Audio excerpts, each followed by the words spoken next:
नमस्कार। आप देख रहे हैं इंडिया न्यूज का यूट्यूब पेज। मैं हूं आशीष सिन्हा। आज बात अडानी की करेंगे। अडानी किस लिए? क्योंकि सुप्रीम कोर्ट से अडानी ग्रुप को और अडानी को एक बहुत बड़ी राहत मिली है। दरअसल सुप्रीम कोर्ट ने आज अपने फैसले में अडानी हिंडनबर्ग विवाद मामले में जो जांच चल रही है उसे सीबीआई या फिर नई एसआईटी गठित करने से साफ इनकार कर दिया है। सुप्रीम कोर्ट ने अपने फैसले में कई अहम बातें कही हैं। उसी पर बातचीत करने के लिए हमारे साथ सुप्रीम कोर्ट के वकील सुमित अग्रवाल जी हैं। सुमित जी, आपका शो में बेहद स्वागत है। Thank you. सुमित जी, आज सुप्रीम कोर्ट का जो फैसला है उसमें क्या अहम बातें सुप्रीम कोर्ट ने कही? जी, देखिए, ये पूरा की पूरा जो मामला जो है, ये उन पिटिशंस को लेके है जिन चार पिटिशंस में कुछ लोग सुप्रीम कोर्ट पहुंचे थे ये कहते हुए कि अडानी ग्रुप ने कुछ इरेगुलरिटीज की हैं अपने शेयर ट्रेड से रिलेटेड, कुछ डिस्क्लोजर्स से रिलेटेड, और इसको सिक्योरिटीज रेगुलेशन जो सेबी द्वारा रेगुलेट की जाती हैं उसमें इसे फ्रॉड समझा जाए। और इस मामले को लेके सुप्रीम कोर्ट ने पहले एक एक्सपर्ट कमेटी बिठाई थी जस्टिस सप्रे के अंदर, और उस कमेटी ने भी अपनी रिपोर्ट दी थी। उस कमेटी रिपोर्ट के बाद में जब ये मामला मामला वापस गया सुप्रीम कोर्ट के सामने, उस विषय पर सुप्रीम कोर्ट ने आज ये फाइनल फैसला दिया है।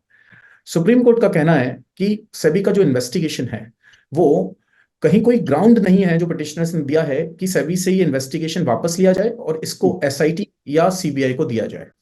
दूसरा, अगर कहीं कोई रिपोर्ट जो ओसीसीआरपी रिपोर्ट है उस पर कोई रिलायंस बिना कोई वेरिफिकेशन के नहीं किया जा सकता। अगर कहीं कोई रिपोर्ट आई है और थर्ड पार्टी की रिपोर्ट है तो उस रिपोर्ट को आप प्रूफ नहीं समझ सकते हैं, उसको आप इनपुट की तरह कंसीडर कर सकते हैं। वो इनपुट जी। सेबी अपने इन्वेस्टिगेशन में कंसीडर करेगा। सेबी ने इस बात के लिए विरोध किया था, ये कहते हुए कि उनके इनपुट्स कंसीडर किए जा रहे हैं और इनके इनपुट्स कंसीडर करने के बाद में ही सेबी इन्वेस्टिगेशन कर रहा है। तो ये जो जजमेंट है, ये सेबी की जो क्रेडिबिलिटी जो है, सेबी की जो विश्वसनीयता है, उसके ऊपर जो सवाल उठाए जा रहे थे उसको ये वापस रिस्टोर किया गया है। और सुप्रीम कोर्ट ने कहा है कि सेबी के प्रोसेस में या सेबी के इन्वेस्टिगेशन पे हमें कोई सवाल नहीं है। सुमित सुप्रीम जी, कोर्ट ने सुप्रीम कोर्ट ने अपने फैसले में यह भी साफ कहा कि हम मीडिया रिपोर्ट के आधार पर जो सेबी मामले की जांच कर रही है उसे हम सीबीआई को ना ही ट्रांसफर कर सकते हैं और ना ही एसआईटी का गठन कर सकते हैं। जी, जी, ये बात सही है कि सुप्रीम कोर्ट ने ऐसा कहा है, क्योंकि कानून के अंदर भी अगर कोई थर्ड पार्टी या कोई न्यूज़पेपर रिपोर्ट आती है तो क्या वो न्यूज़पेपर रिपोर्ट एविडेंस की तरह समझा जाए और उसको एक चार्ज बनाकर किसी एंटिटी को अक्यूज किया जा सकता है? नहीं। यही सुप्रीम कोर्ट ने कहा है कि बिना किसी वेरिफिकेशन के किसी रिपोर्ट को आप प्रूफ नहीं समझ सकते हैं। शॉर्ट सेलिंग जिन लोगों ने की थी, मुझे लगता है कि आने वाले समय में उनकी मुसीबतें बढ़ेंगी, क्योंकि सुप्रीम कोर्ट ने ये कहा जरूर है कि जिन लोगों को इससे फायदा हुआ है उसकी जांच सेबी करे। बिल्कुल। सुप्रीम कोर्ट ने इनफैक्ट ये भी कहा है कि अगर हिंडनबर्ग रिपोर्ट जो पब्लिश हुई थी उसके पीछे या फिर उसको जानते हुए कुछ लोगों ने अगर शॉर्ट सेलिंग की है तो उससे इन्वेस्टर्स का इंटरेस्ट इफेक्ट हुआ है, और उन लोगों पर अगर कहीं कोई एविडेंस मिलता है तो सभी को जरूर उनके अगेंस्ट में एक्शन लेना चाहिए। तो ये एक वो क्लासिक केस है जहां जो जो पार्टीज अक्यूज कर रही थी उन्हीं के ऊपर आज वापस क्वेश्चंस भी किए जा रहे हैं, क्योंकि सुप्रीम कोर्ट के जजमेंट के हिसाब से वो पार्टी सुप्रीम कोर्ट के सामने क्लीन हैंड से नहीं आई है। एक और अहम सवाल ये है कि इस तरह के जब मामले आते हैं, देखिए ये सेबी, यहाँ पर अडानी केवल एक नाम है।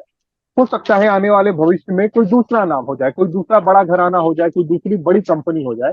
ऐसे मामलों में शेयर जो धारक हैं उनके हितों की रक्षा कैसे की जाए, ये सुप्रीम कोर्ट के सामने सबसे बड़ा सवाल था। और इसी को सुप्रीम कोर्ट ने अपने फैसले में भी कहा है कि इस बात को इंश्योर किया जाए कि भविष्य में इस तरह की अगर चीजें होती हैं तो शेयर धारकों के जो इन्वेस्ट हैं, उनके जो हित हैं, वो किसी भी तरह से प्रभावित ना हो। जी, बिल्कुल।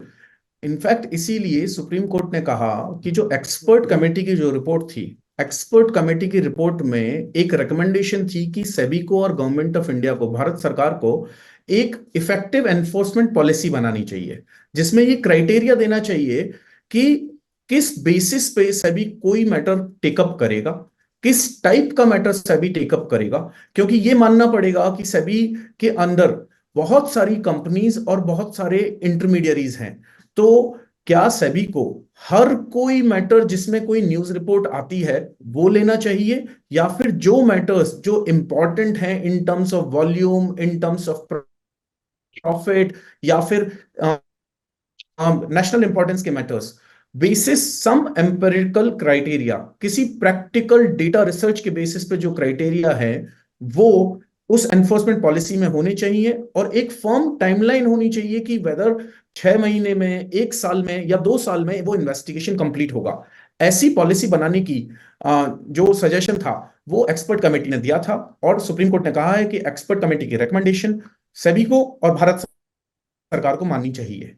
सुमित जी, आपको नहीं लगता कि तो मुझे थोड़े लगता से है कि कानून, जी सुमित जी, मुझे लगता है कि कानून को थोड़ा सा और कठोर करने की जरूरत है। कठोर इस सेंस में कि कल को कोई दूसरी एजेंसी हो, वो इसी तरह का अफवाह किसी दूसरे घराने के लिए, किसी दूसरे बिजनेसमैन के लिए उठा देती हो और बाद में वो कोरी साबित होती हो, लेकिन उस समय तो नुकसान हो गया। उस समय तो शेयर बाजार में उसके शेयर के प्राइसेस कम हो गए, जो निवेशक थे उनको नुकसान हो गया।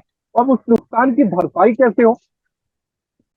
बिल्कुल बात सही है। और अगर आप अभी इसी मामले को देखें तो एक सबसे बड़ा सवाल जो है इस जजमेंट के बाद में, अगर आपको याद होगा कि फरवरी में पिछले साल अडानी ग्रुप जो है वो अपना एक फॉलो ऑन पब्लिक ऑफरिंग लेके आ रहा था, और जी। उसी पर्टिकुलर टाइम पे ये हिंडनबर्ग की रिपोर्ट आई। हिंडनबर्ग की रिपोर्ट आने के बाद में अडानी ग्रुप को अपना एफपीओ कैंसिल करना पड़ा, और लगभग 20,000 करोड़ उनको वो वापस करना पड़ा इन्वेस्टर्स को, जिन जिन लोगों ने उस एफपीओ में पैसे लगाए थे।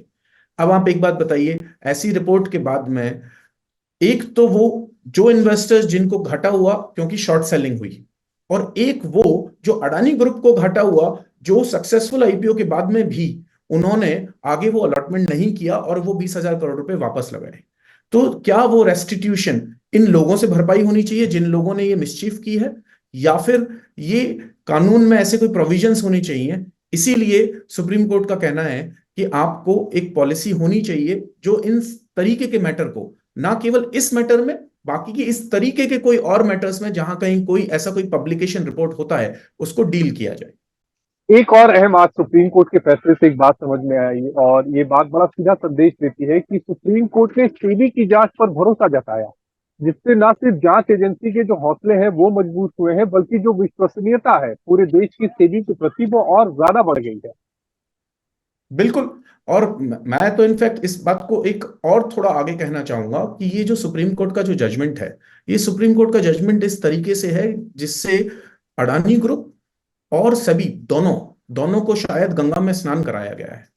चाहे कहीं कोई क्वेश्चन था या नहीं था, ये पूरे प्रोसेस के ऊपर जो सवाल थे वो पूरे के पूरे क्वेश्चंस सुप्रीम कोर्ट ने सेटल करते हुए कहा है कि वो कोई भी चीज गलत नहीं मानते हैं। सेबी की क्रेडिबिलिटी पे जो ये सवाल थे कि सेबी किसी पर्टिकुलर बिजनेस ग्रुप को प्रोटेक्ट करने की कोशिश कर रहा है या सेबी किसी पॉलिटिकल प्रेशर में काम करने की कोशिश कर रहा है, इस चीज को लेके उनकी क्रेडिबिलिटी पे क्वेश्चन था।